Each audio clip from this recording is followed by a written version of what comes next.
আসসালামু আলাইকুম viewers, welcome জানাচ্ছি বিডি ফ্যামিলিস নিউ ব্লগসে। তো আজকে আপনাদের সাথে শেয়ার করব কিছু দুঃসময়ের মুহূর্তের কথা। আর এটা হচ্ছে জানুয়ারির 18, 2024। ওই দিন সালিনের বাবা অফিসে বের হয়ে যায়। তো বের হয়ে যাওয়ার কিছুক্ষণ পরেই একটা ফোন আসে ওর ফোন থেকে, এবং বলে যে সালিনের বাবার একটা অ্যাক্সিডেন্ট হয়েছে, তার সিএনজি এবং মোটরসাইকেলের সঙ্গে মুখোমুখি সংঘর্ষ এবং সে গুরুতর আহত, তাকে ইবনে সিনা হসপিটালে নিয়ে যাওয়া হয়। তো এটা শোনার পর আসলে আমি আর সালেহীন এক মুহূর্ত দেরি না করে ওখানেই চলে যাই এবং সেখানে গিয়ে জানতে পারি যে তার প্রাথমিক ট্রিটমেন্ট পরীক্ষা নিরীক্ষার পর ধরা পড়ে তার ডান হাতের যে শোল্ডার ডিসলোকেশন হয়ে যায় এবং পাঁজরের 3টা হাড় মারাত্মকভাবে রাফচার হয়। ইমিডিয়েটলি সেটা অপারেশন করাতে হবে এবং এটা ইবনে সিনা হসপিটালে করানো সম্ভব নয়। তাকে রেফার করে দেওয়া হয় বাংলাদেশ স্পেশালাইজড হসপিটালে ডাক্তার জিএম জাহাঙ্গীর স্যারের কাছে। তো ওনার অ্যাপয়েন্টমেন্ট নেওয়ার আমরা চেষ্টা করি, সেদিন ওনার অ্যাপয়েন্টমেন্ট নেওয়া পসিবল হয় নাই। 2 দিন পর আমরা তার অ্যাপয়েন্টমেন্ট পাই। তো 2 দিন আসলে ওয়েট করার মতো কোনো ওয়ে ছিল না। সালিনের বাবার পরিস্থিতি এতটাই খারাপ ছিল, সে ব্যথায় অনেক কাতর ছিল। তো ওই যে তার কলিগরা দেখছেন, সুজন ভাই, সবাই অনেক বেশি হেল্প করেছে। আসলে ওই মুহূর্তে কী সিদ্ধান্ত নেব বুঝতে পারতেছিলাম না। তো সবাই মিলে তখন সিদ্ধান্ত নেওয়া হলো যে 2 দিন এভাবে ওয়েট না করে আমরা নবাবগঞ্জে একজন ডাক্তার দেখাই। তো এখানেও একজন অনেক বড় সার্জন দেখানো হয়। তিনি প্রাথমিকভাবে সিদ্ধান্ত নেন যে একটা অপারেশন করে আমরা দেখি এটা বসিয়ে দেওয়া যায় কিনা। বাট এই অপারেশনটা ছিল ভুল, টোটালি ভুল এবং মারাত্মক একটা ভুল সিদ্ধান্ত ছিল আমাদের। তো সেটাই আপনাদের সাথে শেয়ার করব। তো তারপর 2 দিন পর আমরা ডক্টর জিএম জাহাঙ্গীর স্যারের অ্যাপয়েন্টমেন্ট নিয়ে তার অপারেশনের জন্য সিদ্ধান্ত নেওয়া হয় এবং এই অপারেশনের আগ মুহূর্তের চিত্র এটা। তো এটা ছিল ফেব্রুয়ারির 11 তারিখ অপারেশন করানো হয়। অপারেশনের আগ মুহূর্তের চিত্র এটা। প্রি অপারেটিভ রুমে তাকে নেওয়া হয় এবং এই মুহূর্তের ছবিগুলো দেখলে আমি আসলে নিজেকে এখনও কন্ট্রোল করতে পারি না, কারণ এই সময়টা যে কী পরিমাণ মানে কষ্টদায়ক এবং বেদনাদায়ক মুহূর্ত ছিল আমাদের, সেটা বোঝানো সম্ভব নয়। সালিনের বাবা তো অনেক নিজেকে কন্ট্রোল করার চেষ্টা করতেছিল যে আমি অনেক ভালো আছি, টেনশন করো না। বাট আমি তো আসলে জানি তার ভিতরে কি চলতেছিল। তো সালিহিনকেও এই সময় আনতে পারিনি আমরা, কারণ সালিহিনের ছিল পরীক্ষা, এসএসসি পরীক্ষা 4 দিন পরেই। তো এসান আর আমি হুমায়রাকে নিয়ে চলে আসি। থ্যাঙ্কস জানাই মিন্টু ভাই, রাসেল ভাই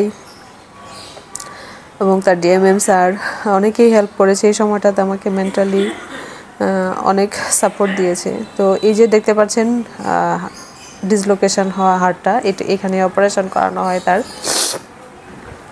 সরি, আমি ইমোশনাল হয়ে গিয়েছি, কারণ এই মুহূর্তগুলো আসলে যখনই দেখি তখন আমার সেই দুঃসময়ের দিনগুলোর কথা বেশি মনে পড়ে।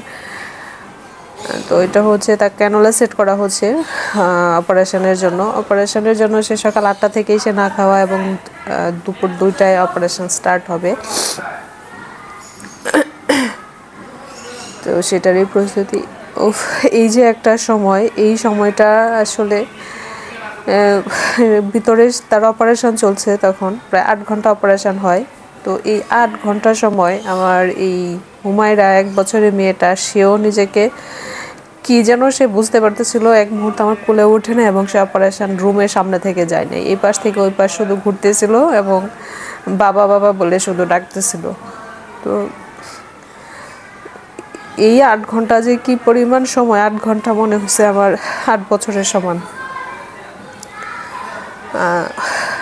তো আসলে ওইভাবে তো আর ভিডিও করা সম্ভব হয় নাই, বাট আপনাদের সাথে এটুকু এহসান করেছিল, সেটাই আপনাদের সাথে শেয়ার করে আর্কাইভস হিসেবে রেখে দিলাম। তো এই অপারেশন সাকসেসফুল হওয়ার পর এটা হচ্ছে তার পোস্ট অপারেটিভ রুমে দেওয়া হয়। এখানে অবজারভেশনে রাখা হয় 5 ঘন্টা। তো তারপর তাকে বেডে দেওয়া হয়। তো আলহামদুলিল্লাহ অপারেশন সাকসেসফুলি হয়। তো এটা হচ্ছে 2য় দিন। স্পেশালাইজড হসপিটালের সব কিছুই অনেক সুন্দর, ওদের রুলস রেগুলেশন সকল কিছুই। তো পরদিন থেকে আসলে সে নিজেকে কন্ট্রোল করার চেষ্টা করতেছিল যে আমাকে সাধারণ লাইফ লিড করতে হবে। সে অনেক সাহসী আমি জানি, তারপরেও যে কি পেইন ছিল সেটা তো আমি বুঝতেছিলাম। তো এটা ছিল একটা রাতের খাবার। হসপিটালে, স্পেশালাইজড হসপিটালে পেশেন্টদেরকে 5 বেলা খাবার প্রোভাইড করা হয়। 3 বেলার দুপুর, ডিনার, লাঞ্চ আর ব্রেকফাস্ট আর স্ন্যাক্স আইটেম থাকে বিকেলে 1 বেলা। এটা ছিল মেবি রাতের একটা খাবার, ডিনার। রুটি, স্যুপ, ডেজার্ট হালকা।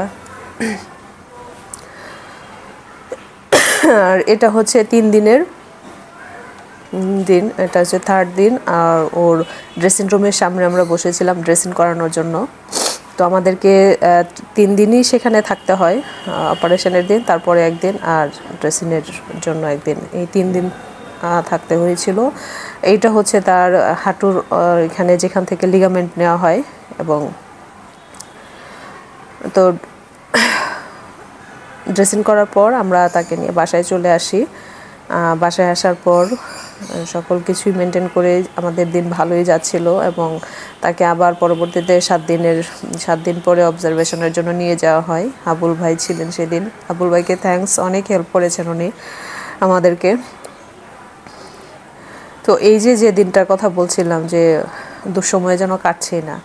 তো প্রথম দিন যে আমরা নবাবগঞ্জে অপারেশনটা করানো হয়, যেটা ছিল ভুল অপারেশন, সেটার খেসারত এখনও দেয়া লাগতেছে। এটা অনেক বেশি বেদনাদায়ক। বড় অপারেশনটা করাতেও মনে হয় এত কষ্ট হয় না, এইটা আমাকে সাফার করতেছে এখন বেশি।